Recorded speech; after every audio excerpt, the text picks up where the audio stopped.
We'll guide you through how to make halftone in Clip Studio Paint. Quick disclaimer, you need to follow this step-by-step guide carefully, because skipping a single step will affect your final result. If this guide helpful, don't forget to like and subscribe. First, don't forget to comment if you still need our help or want to ask something, and we will reach you as soon as possible.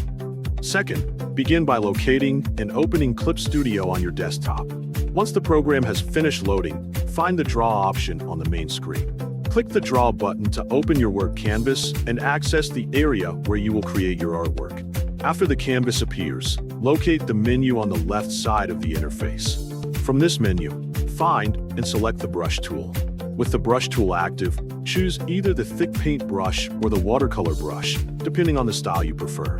Next, select a brush style from the same menu to further customize the appearance of your strokes.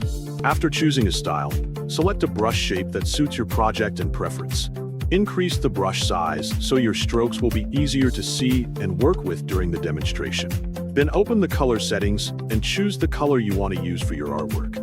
You can also adjust the color using the color wheel located at the bottom of the interface. If necessary, adjust the brush size again by using the available brush size template options. Once your settings are ready, begin drawing any shape you want on the canvas. For this demonstration, we will create a circle. Draw the circle and make sure it appears on a layer. After the circle has been created, move to the bottom right area of the interface and choose the layer that contains the circle.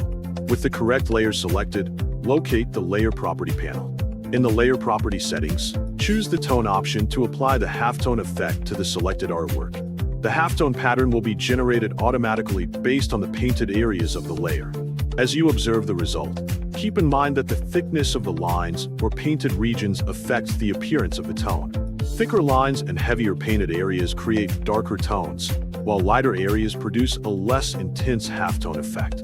After reviewing the effect and making any desired adjustments, your halftone artwork is complete.